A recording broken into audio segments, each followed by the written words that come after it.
Rise Conference 2024, sabe, Deus tem feito grandes coisas no nosso meio. A gente está muito feliz de estar aqui nessa noite. A gente está feliz de começar essa conferência. Abre a tua Bíblia comigo em Esther capítulo 4.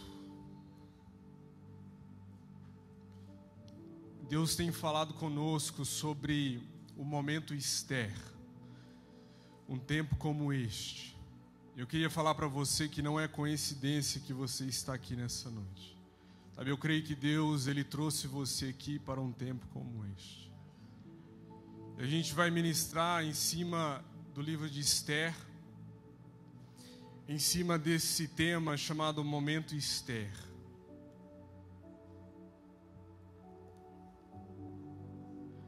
A gente vai começar a ler no versículo 10, mas antes de ler, eu queria só dar uma introdução. Sabe, desde a queda do homem no Gênesis capítulo 3, a Bíblia ensina que Deus, Ele começou um plano de salvação. A Bíblia diz que Deus, Ele prometeu, Ele declarou sobre a serpente, que um dia viria um descendente da mulher que Ele esmagaria a cabeça da serpente. E estava falando do Messias, estava falando do Senhor Jesus. E a gente vê no Antigo Testamento esse plano sendo desenrolado. A gente vê Deus trazendo o plano de salvação desde Gênesis. E uma das partes fundamentais desse plano era Abraão e a sua família, o povo de Israel. Que Deus iria trazer esse Messias que esmagaria a cabeça da serpente através dessa família.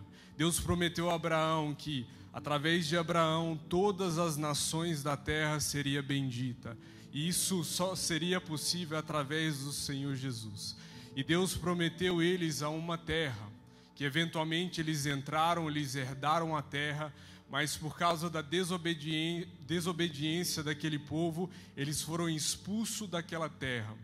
Mas Deus diz que iria durar 70 anos o exílio, eles foram fora da terra de Israel, a terra prometida. E eventualmente o povo iria voltar. Aqui nessa passagem de Esther é quando o povo começaram a voltar, mas a maioria deles já tinham ficado numa terra distante. E naquela época existia um império chamado Império da Pérsia. E dentro desse império existia um homem chamado Amã, que era um homem que odiava os judeus. E ele queria que um homem chamado Mardoqueu, e eu vou entrar mais dentro sobre isso depois que eu ler a passagem, aonde Mardoqueu, ele recusa se prostrar diante desse homem Amã. E por causa disso, isso gera um ódio muito grande no coração de Amã. E Amã, ele quer destruir não só Mardoqueu, mas todo o povo judeu. E a Bíblia diz que Esther, ela estava no palácio. Esther, ela se tornou a rainha da Pérsia. Esther, ela era judia. E Mordecai, ou Mardoqueu, a mesma pessoa, ele vira para Esther e ele dá um desafio para Esther. E é esse capítulo aqui, Esther capítulo 4, começando no versículo 10, onde ele traz esse desafio a ela. Fala assim: então Esther falou com Hataque e mandou que ele entregasse a seguinte mensagem a Mordecai: todos os servos do rei e o povo das províncias do rei sabem que para qualquer homem ou mulher que, sem ser chamado, entrar no pátio interior para falar com o rei, não há outra sentença que não a de morte, a não ser que o rei estenda para essa pessoa o cetro de ouro, para que viva. E eu, neste 30 dias, não fui chamada para comparecer diante do rei. Essas palavras de Esther foram transmitidas a Mordecai. Algumas traduções falam Mardoqueu. Então Mordecai pediu que respondesse a Esther: não pense que por estar no palácio real você será a única entre todos os judeus que conseguirá escapar. Porque se você ficar calada, agora, de outro lugar virá socorro e livramento para os judeus, mas você e a casa de seu pai perecerão. Mas quem sabe se não foi para uma conjuntura como esta que você foi elevada à condição de rainha. Então Esté pediu que levassem a Mordecai a seguinte resposta: vá e reúna todos os judeus que estiverem em Susã, e jejuem por mim. Não comam, não bebam nada durante 30 dias, nem de noite, nem de dia. Eu e as minhas servas também jejuaremos, depois irei falar com o rei, ainda que seja contra a lei. Se eu tiver de morrer, morrerei. Na Almeida Corrigida, o versículo 14 fala assim: porque se todo te calares neste tempo, socorro e livramento de outra parte virá para os judeus, mas tu e a casa de teu pai perecereis. E quem sabe se para tal tempo como este chegaste a este reino. Vamos orar? Pai, eu te agradeço pela tua palavra. A tua palavra, ela é viva e eficaz. Pai, eu oro que o Senhor venha falar conosco nessa noite. Espírito Santo, o Senhor tem liberdade aqui para fluir. Pai, eu oro que o Senhor venha nos dar o espírito de sabedoria e de revelação. Pai, que o Senhor venha falar através da minha vida. Pai, abre os olhos do nosso entendimento, para que possamos entender a tua palavra. É o que te pedimos em nome de Jesus. Então existiu um decreto desse homem chamado Amã, para destruir não só Mardoqueu, mas todo o povo judeu. E por causa disso, isso trouxe uma angústia muito grande no coração de Mardoqueu. Mardoqueu, ele era primo de Esté. Esté era a rainha. Esté, ela era uma órfã e desde pequeno Mardoqueu que tomou conta dela. Mardoqueu era como se fosse um pai para ela. Mardoqueu, ele começou um período de oração, de jejum. E Esté fica sabendo disso. E ela manda um mensageiro para enviar uma mensagem para ele. E naquele momento, Mardoqueu envia uma mensagem de volta para ela. E ele desafia Esther. Ele conta para ela aquilo que era a notícia, aquilo que Amã iria fazer. Mas ele fala assim, não pense que você vai escapar disso. Sabe, não pensa que você vai conseguir sobreviver, porque o decreto era contra todos os judeus. E ela estava com medo, porque Mardoqueu queria que ela entrasse na presença do rei para interceder pelo seu povo. Mas ela diz, mas todo mundo sabe, se eu entrar na presença do rei sem permissão, eu vou morrer. E Mardoqueu, ele desafia ela naquele momento. E ele fala assim, não pense que por estar no palácio real, você será a única. No versículo 14, ele traz aquele desafio. Ele fala assim, mas talvez, ele diz maybe, talvez você chegou nessa posição de rainha. Talvez você está nessa posição para um tempo como este. Eu queria falar sobre o momento Esther, mas antes de chegar no momento Esther, eu queria falar de 3 personagens que aparecem na palavra. Sabe, o Antigo Testamento, Paulo diz que tudo que foi escrito para o nosso ensino. Em outras palavras, toda a história, tudo que aconteceu no Antigo Testamento, ele nos ensina algo sobre o fim. Jesus, ele fala assim, que nos últimos dias seria como nos dias de Noé, ou nos dias de Ló. Jesus, ele também fala sobre aquilo que Daniel escreveu. Em Mateus 24, Jesus vira e está contando aquilo que vai acontecer no fim, e ele fala assim, isso aqui é aquilo que escreveu Daniel. Em outras palavras, vai ler o que Daniel escreveu, aprenda o que Daniel escreveu naquela época, porque isso vai apontar para um tempo do fim. E tudo que foi escrito no fim, tudo que foi escrito no Antigo Testamento, ele aponta para o fim, a vinda do Senhor Jesus. Então, quando eu estudo aquilo que já aconteceu, isso me alinha para aquilo que vai acontecer no fim. Sabe, Jesus, ele fala assim, que seria como nos dias de Noé. Sabe, existe sinais que Jesus fala em Mateus 24. E Jesus vai falando de muitos sinais, como se fosse, e ele dá o exemplo de um trabalho de parto. contrações. E o que é importante da contração é duas coisas: a sua frequência e a sua intensidade. E Jesus fala de tantas coisas, de rumores de guerra, de sinais que vão acontecer no fim. Mas Jesus falou assim, que chegará uma geração que irá ver tudo isso acontecer.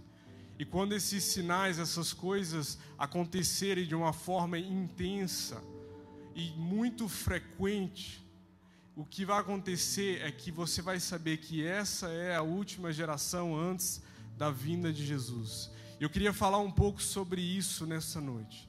Existem 3 personagens que aparecem no livro de Esther, que eu creio que aponta para um momento do fim.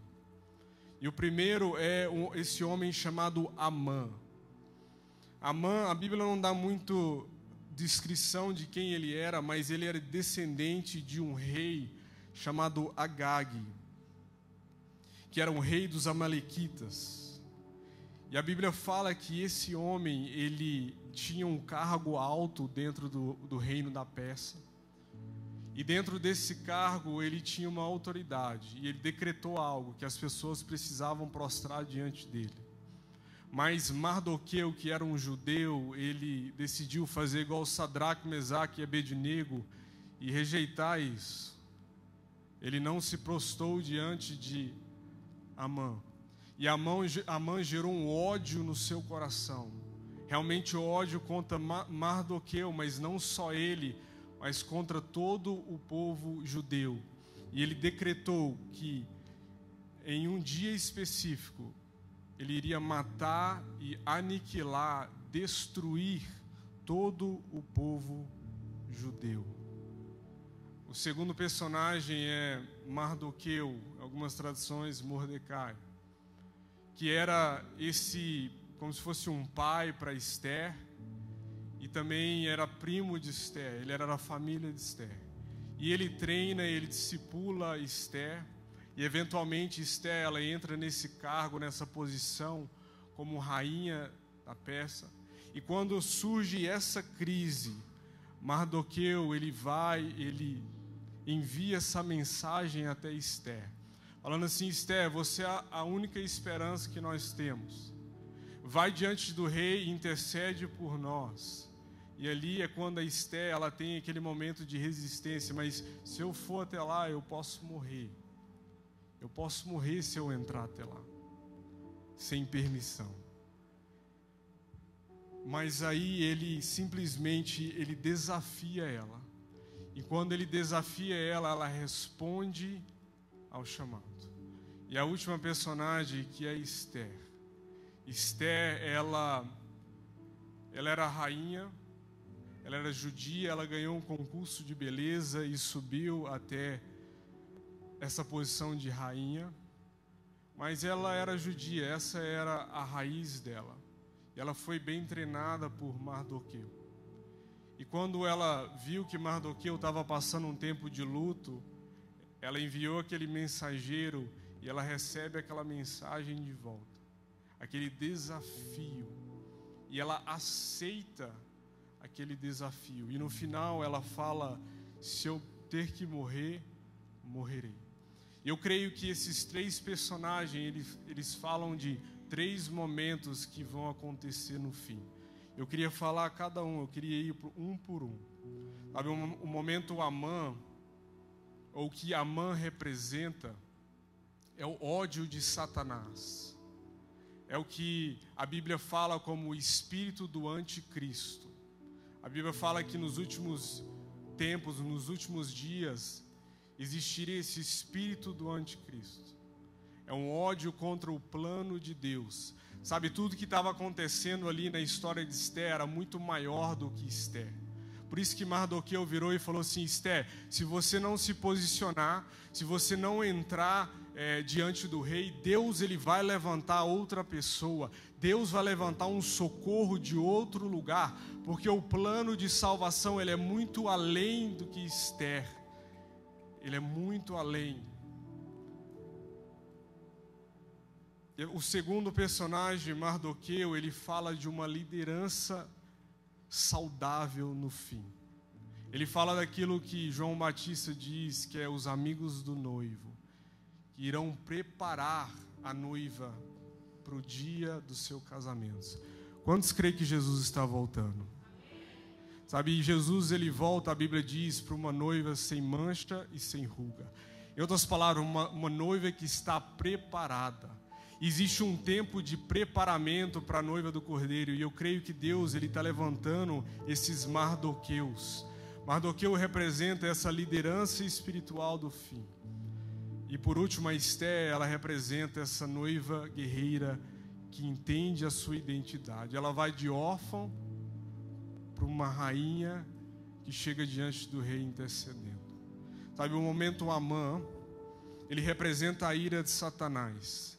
Esté capítulo 3, versículo 5, fala assim: quando Amã viu que Mardoqueu não se inclinava, nem se prostrava diante dele, encheu-se de furor. Ele encheu de uma raiva, que era como se fosse algo espiritual. Porque ele não queria só matar Mardoqueu mais, ele queria aniquilar todo o povo judeu. Ele queria entrar na frente daquele plano de salvação que começou desde Gênesis. Sabe, Deus prometeu que viria um descendente da mulher que esmagaria a cabeça da serpente, e esse descendente, ele iria ser filho de Abraão, do povo de Israel. Então, naquele momento, Amã estava posicionando contra os propósitos de Deus. E a Bíblia ensina que no fim, Satanás, ele vai ter uma ira tão grande contra as coisas de Deus, contra o povo de Deus, que inclui Israel e a igreja. E ele irá fazer de tudo para destruir o que Deus está fazendo. Apocalipse capítulo 12, versículo 17, se o Miriam Team consegue me seguir. Apocalipse capítulo 12, versículo 17. No Arise a gente estuda o Apocalipse, versículo por versículo, os 22 capítulos do Apocalipse, que enfatiza as coisas do fim. Existe esse versículo aqui que aparece no capítulo 12, versículo 17, que fala assim: o dragão. Quando você estuda Apocalipse, você vê que claramente o dragão representa Satanás, a antiga serpente. E fala assim: o dragão, ele ficou irado com a mulher. E quando você estuda também esse capítulo, estuda o livro de Apocalipse, você vê que a mulher, ela representa Israel, porque ela dá luz ao filho, que é Jesus. Então o dragão, que é Satanás, ele ficou irado com a mulher, que é Israel, e foi travar guerra com o restante da descendência dela, ou seja, os que guardam os mandamentos de Deus e têm o testemunho de Jesus. Aqui fala que Satanás, ele fica com uma ira, um ódio muito grande, e ele ataca a mulher que representa Israel, e os descendentes da mulher, aqueles que guardam o mandamento de Jesus. Agora, quem que guarda o mandamento de Jesus? A igreja de Cristo. A Bíblia fala que no fim existirá essa ira e esse ódio contra Israel, mas também contra a igreja de Cristo. Porque Satanás, ele sabe que o seu tempo está curto. E essa ira vai crescer no coração dele. E sabe, quando olhamos para aquilo que está acontecendo no mundo hoje, a gente vê que essas coisas estão alinhando.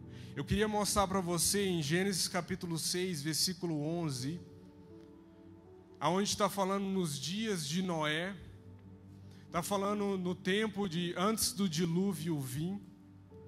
Em Gênesis capítulo 6, versículo 11, que fala assim: a terra estava corrompida à vista de Deus e cheia de violência. A terra estava corrompida à vista de Deus e cheia de violência. Sabe, quando Jesus, em Mateus 24, ele falando das coisas do fim, ele fala assim, que as coisas do fim serão como nos dias de Noé. E quando a gente vê as coisas que estavam acontecendo nos dias de Noé, fala que existia uma violência muito grande. Algo tão terrível que Deus teve que trazer um dilúvio para resetar a terra. Uma violência que acontecia. Mas algo que me chama a atenção é que essa palavra violência, no hebraico, ela é a palavra Hamas. A palavra Hamas. Se você sabe algo que está acontecendo hoje em Israel, naquela região, você sabe que existe uma guerra acontecendo lá, e que a guerra ela começou porque um grupo terrorista chamado Hamas decidiu entrar na faixa de Gaza, que é como se fosse no sul de Israel, perto do Egito. Eles entraram ali, eles mataram homens, mulheres, crianças, estruparam mulheres, e isso levou a uma guerra. Eles fizeram um ato de violência muito grande. E quando eu leio Gênesis capítulo 6, eu vejo que nos tempos de Noé existia violência. A palavra é a palavra Hamas. A palavra Hamas em árabe, que é a língua deles, significa zelo. Mas a palavra Hamas no hebraico, ela significa violência. Então isso significa que em Gênesis capítulo 6 estava falando do grupo terrorista Hamas? Não, não é isso. É só que você tem que entender que Jesus, ele diz assim, que nos últimos dias seria como nos dias de Noé, que seria dias de violência, seriam dias aonde Satanás irá atacar os planos de Deus. Existe um espírito por trás daqueles grupos, existe um espírito por trás de Amã tentando destruir o plano de Deus. Porque a obra de Satanás sempre é impedir e parar o que Deus está fazendo. Mas, irmão, Satanás ele pode tentar por milhares de anos. A Bíblia diz em Apocalipse que Deus vai destruir toda a obra do inferno em um só dia. Tudo aquilo que Satanás tentou e planejou por anos, Deus vai destruir em um só dia. Sabe, esses grupos, o que acontece é que eles são liderados por um espírito, que é aqui chamamos do espírito do anticristo. Anti significa contra o Cristo, contra a obra de salvação de Deus, aquilo que Deus está fazendo. Sabe como eu sei que Israel continua fazendo parte do plano de Deus? Porque o diabo continua odiando Israel. Por isso que eu sei que Israel continua no centro do plano de Deus. Mas a Bíblia, ela ensina que nos últimos dias viria isso. 1 João capítulo 2, versículo 18, fala assim: filhinhos, esta é a última hora, e como vocês ouviram que o anticristo vem, também agora muitos anticristos têm surgido. Por isso, sabemos que é a última hora. 1 João capítulo 4, versículo 2, fala assim: nisto vocês reconhecem o Espírito de Deus. Todo espírito que confessa que Jesus Cristo veio em carne é de Deus, e todo espírito que não confessa isso a respeito de Jesus não procede de Deus. Pelo contrário, este é o espírito do anticristo, a respeito do qual vocês ouviram dizer que viria e agora já está no mundo. Sabe, João escrevendo 2000 anos atrás, ele fala assim, vocês ouviram que o anticristo ele vai vir, ele vai. Mas ele fala assim, mas já existe muitos anticristos. Em outras palavras, esse espírito de ódio contra a obra de Deus, contra o Cristo, ele já existe sobre a terra. Na verdade, aquilo que estava por trás de Amã e o seu ódio para destruir Israel, era esse espírito, é o espírito que ele tenta barrar e parar aquilo que Deus está fazendo. Ele é um espírito de violência. Sabe, irmão, a gente tem visto cada coisa no noticiário. Coisas sobre aborto, coisas horríveis acontecendo. Onde aquilo que é correto se tornou errado, aquilo que é errado se tornou correto. E a gente tem visto isso, é só você olhar, sabe, quando Jesus falava do fim, um dos conselhos principais de Jesus foi: vigiai e orai. E a palavra vigiar, eu gosto dela em inglês, que é simplesmente watch, que é olha, perceba aquilo que está acontecendo. E vigia, mas também posiciona num posicionamento de oração diante de Deus, para você entender. Olha aquilo que está acontecendo. Sabe, aqui nos Estados Unidos existe aborto que vai até o último mês, até 9 meses. Tem um estado que permite depois que a criança nasce, aqui nos Estados Unidos. Irmão, se isso não é violência, eu não sei o que é. Se isso não é ódio contra a criação de Deus, aqueles criados na imagem e semelhança de Deus, eu não sei o que é. É só você olhar aquilo que está acontecendo hoje em Israel. Isso não tem nada a ver com algo político, a gente está falando de algo profético. Porque tudo que foi escrito para o nosso ensino. E Jesus disse que nos últimos tempos seria como nos dias de Noé, seria como nos dias de Ló, que fala de imoralidade sexual. E a gente tem visto isso acontecer, mas algo que me chama muita atenção é esse ódio contra as coisas de Deus. Irmão, você pode falar que você concorda com tudo. No momento que você fala que você concorda com Deus, com Jesus e com Israel, você se torna um inimigo do mundo. Mas a razão é porque existe um espírito, e a Bíblia diz sobre isso. Paulo escreve em 2 Tessalonicenses sobre um homem chamado o homem da iniquidade. Mas eu quero que você entenda algo. Tudo que Satanás faz, na verdade, é uma resposta. Porque no tempo onde ele vai levantar a maior escuridão na terra, é o tempo que a igreja vai brilhar mais e mais. É nesse tempo onde a igreja vai ser esse momento Esther. É nesse tempo onde a igreja vai cumprir o seu chamado. Sabe, enquanto Satanás está levantando o homem da iniquidade, Deus está enviando um homem de justiça do céu para reinar sobre todas as nações.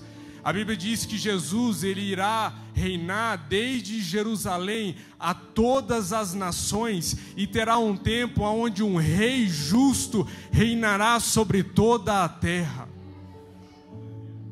Então tudo que está acontecendo no mundo de escuridão, irmão, eu quero que você entenda que esse é o exército de Satanás, mas Deus está levantando um exército aqui e nas nações.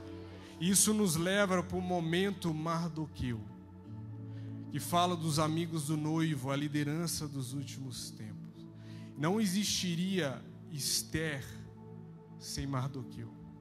Esther não conseguiria cumprir o seu chamado se não for por Mardoqueu. Os amigos do noivo são aqueles que preparam o caminho para a vinda do noivo. Uma vez eles questionaram João Batista e diz: você é o Messias? E a resposta de João foi: não, eu não sou o Messias, eu sou apenas o amigo do noivo.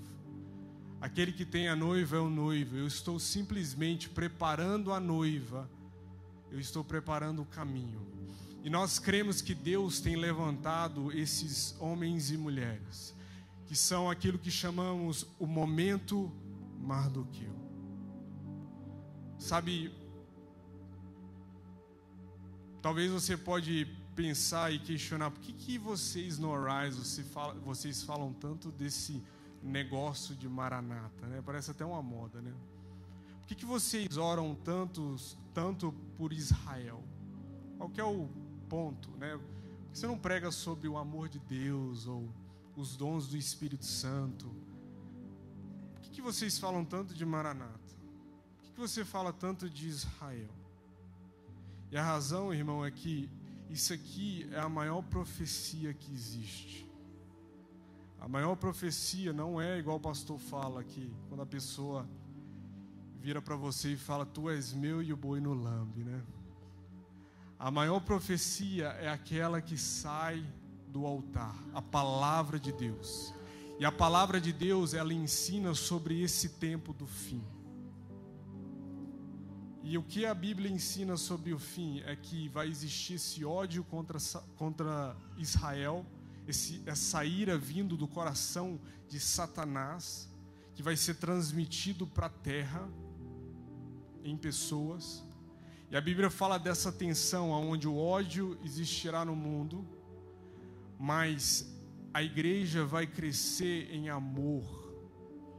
Amor para as coisas de Deus, amor a Deus e amor a Israel. Enquanto o antissemitismo cresce, a igreja vai começar a entender aquilo que Deus tem para Israel. Por quê? Deixa eu te mostrar. Mateus 23, capítulo 23, versículo 39, fala assim, Jesus falando, pois eu lhes afirmo, ele falando com os judeus e a liderança de Israel, eu lhes afirmo que desde agora não me verão mais até que venham a dizer, bendito o que vem em nome do Senhor. Sabe o que Jesus está falando? Eu não vou voltar até que Israel e a liderança de Israel olha para ele e fala assim, bendito aquele que vem no nome do Senhor. Bendito aquele que vem no nome do Senhor. Em Zacarias diz que chegaria um tempo onde o povo de Israel vão olhar para aqueles que eles crucificaram e eles vão lamentar diante da presença dele. Irmão, isso é profecia. Isso não importa se a ONU ora sobre isso ou vota sobre isso. Isso não importa se nós concordamos com isso ou não. É igual Mardoqueu disse para Esther, Esther, se você não posicionar, vai acontecer. Aquilo que está escrito aqui vai acontecer. A Bíblia diz em Romanos capítulo 10 que todo Israel será salvo. Deus restaurará os judeus, Deus restaurará o seu plano. E quando Deus restaurar o plano, é nesse momento, quando Deus restaurar Israel, é nesse momento que Jesus vai voltar. Deixa eu te mostrar. Romanos capítulo 11, versículo 1, fala assim, então eu pergunto, será que Deus rejeitou o seu povo? Será que Deus rejeitou Israel? E Paulo fala assim, de modo nenhum, porque eu também sou israelita, da descendência de Abraão, da tribo de Benjamim. Deus não rejeitou o seu povo, o quem de antemão conheceu. Então eu pergunto, será que eles tropeçaram para que caíssem? De modo nenhum. Mas pela transgressão deles, a salvação chegou aos gentios. Os gentios são eu e você, aqueles que não são judeus. A salvação chegou aos gentios para fazer com que os judeus ficassem com ciúmes. Ora, se a transgressão deles, eu estou no versículo 12, se a transgressão deles resultou em riqueza para o mundo e a diminuição deles resultou em riqueza para os gentios, quanto mais a plenitude deles. Versículo 15. Porque se o fato de eles terem sido rejeitados trouxe reconciliação ao mundo, que será o seu restabelecimento, senão vida dentre os mortos. Irmão, sabe o que o apóstolo Paulo está falando aqui? Ele está perguntando, será que Deus rejeitou Israel para sempre? Ele fala de modo nenhum. Porque eles foram chamados, eles foram escolhidos, eles fazem parte do plano eterno de Deus. Aí ele fala assim, mas entenda algo, se eles serem rejeitados, isso trouxe a salvação para os gentios, que são eu e você. Lembra que Jesus disse que eu vim para os meus, mas os meus me rejeitaram. Mas todo aquele que crê, ele deu o direito de se tornar filhos de Deus. Paulo está falando assim, se eles sendo rejeitados trouxe salvação para as nações, quanto mais quando eles forem restaurados. Aí ele termina falando assim, se não vida dentre os mortos. Se você estudar 1 Coríntios capítulo 5, você sabe que a ressurreição dos mortos acontece na vinda de Jesus. Quando Jesus aparecer nos céus, a Bíblia diz que os mortos ressuscitarão. E nós que estivemos vivos vamos encontrar o noivo nos ares para vir reinar sobre a terra. Irmão, a Bíblia diz que isso só vai acontecer depois que todo Israel ser salvo. Existe um plano de salvação. Então, por que você prega sobre Israel? Por que você prega sobre Maranata? Porque existe uma profecia que precisa ser cumprida. E nós, a igreja, fazemos parte dessa profecia.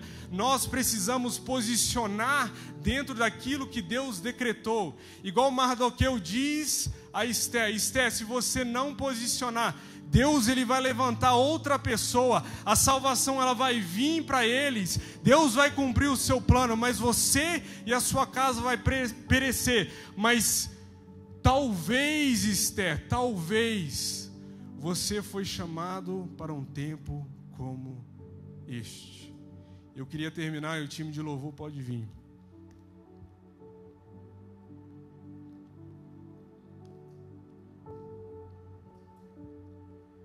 Com o momento Esther, que fala dessa noiva guerreira dos últimos tempos.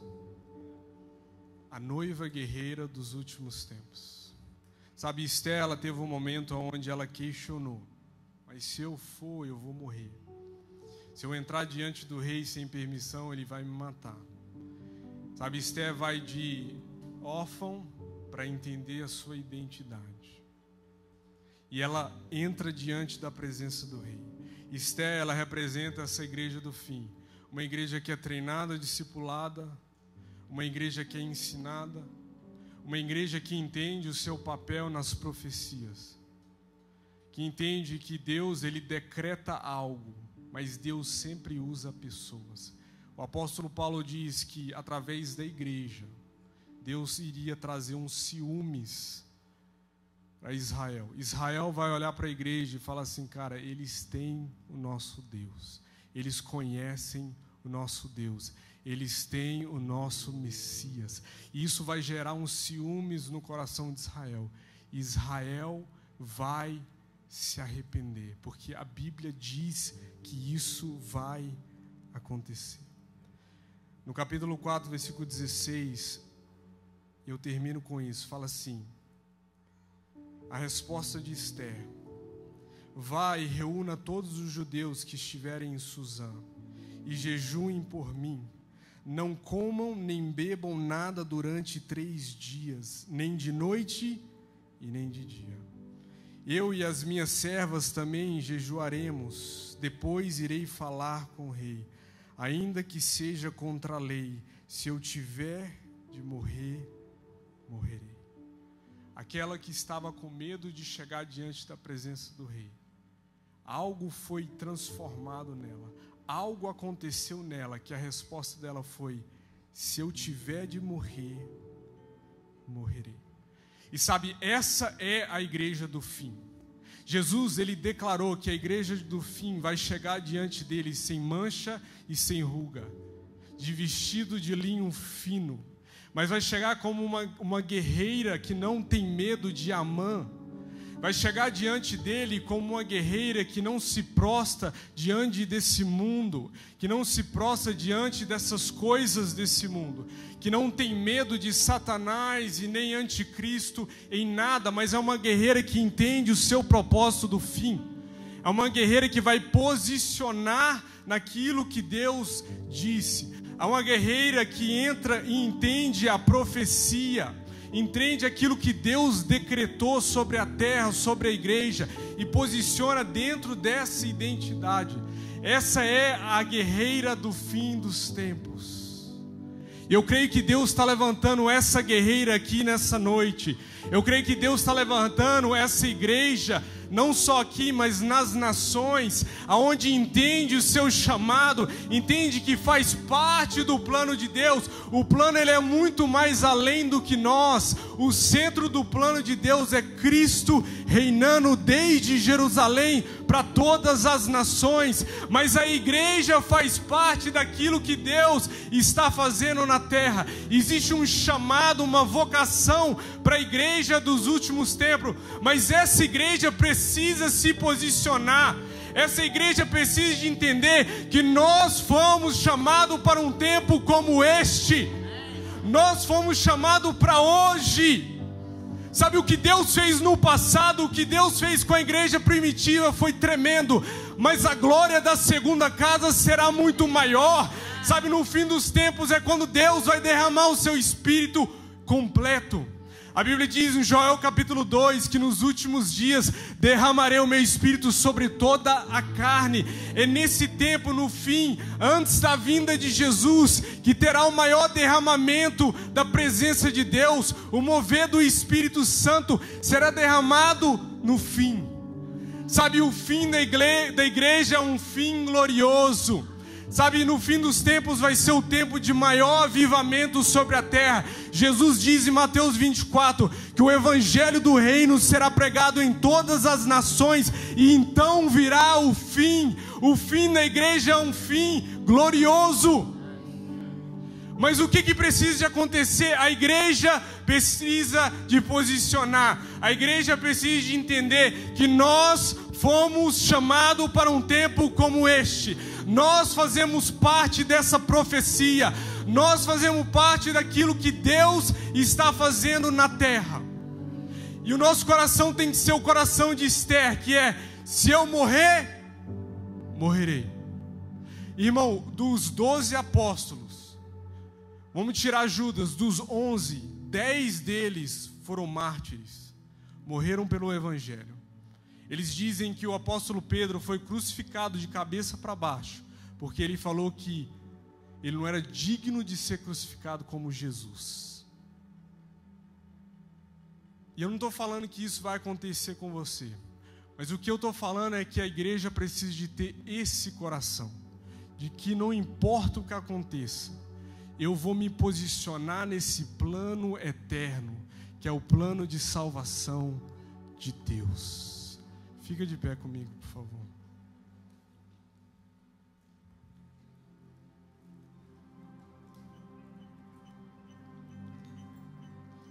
E eu termino com uma história sobre um movimento de oração que aconteceu no norte da Alemanha em 1700, de uns jovens moravianos, onde existiu um movimento de oração muito forte naquele lugar, que durou por 100 anos, turnos de orações. Eles oravam dia e noite na presença de Deus, orando por salvação, orando por Deus, para Deus cumprir o seu plano na terra. E daquele momento, daquele lugar, surgiu um movimento de missionários muito grande. Se você estudar sobre os moravianos, você vê que eles foram enviados como evangelista, como missionário para muitos lugares. Existe uma história bem famosa sobre 2 jovens daquela comunidade, que eles decidiram se vender como escravo para um lugar para pregar o evangelho. E uma vez eles questionaram eles e perguntaram a eles: por que vocês vão fazer isso? Você sabe, se você for, você nunca mais vai voltar. Tem a possibilidade de você nunca mais ver a sua família. Por que você vai entregar a sua vida por essa mensagem? Por que você vai entregar tudo por isso? Pelo plano de Deus. E a resposta dele foi que o Cordeiro receba a recompensa do seu sacrifício. Ele diz que o evangelho do reino seria pregado a todas as nações. Então eu vou me posicionar dentro dessa profecia. Eu vou pregar o evangelho até eu ver Jesus descer, até eu ver o céu rasgar, a trombeta soar, e eu ver Jesus descendo com um grito de um anjo. A Bíblia diz que todo olho o verá. A Bíblia diz que ele vem nas nuvens, que Jesus vem saltando sobre os montes de Jerusalém. E ele virá, ele descerá dos céus para reinar sobre todas as nações. E isso vai cumprir, porque aquele que prometeu, ele é fiel para cumprir, irmão. Mas Deus está chamando uma igreja. Deus está chamando a igreja Esther, a igreja que entende o seu chamado, uma igreja que entende a sua identidade como rainha, de chegar diante da presença do rei e interceder pelo seu povo. Irmão, é muito mais do que a Rise, é muito mais do que a nossa igreja, vai muito além, tem tudo a ver com o plano de Deus para a terra, para Jesus voltar e reinar sobre todas as nações. Então precisamos apressar a sua vinda, precisamos orar e apressar a sua vinda.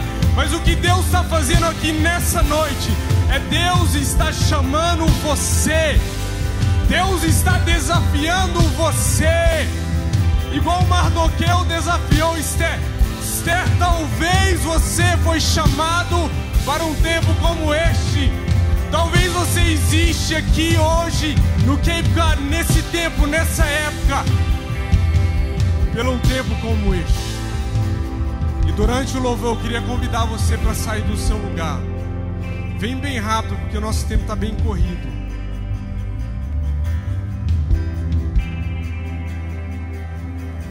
Aqueles que sentem do Senhor esse chamado, aquilo que queima no seu coração, eu queria convidar você para vir aqui na frente. Não fica com vergonha. É um desafio para você, da mesma forma que Mardoqueu desafiou Esther.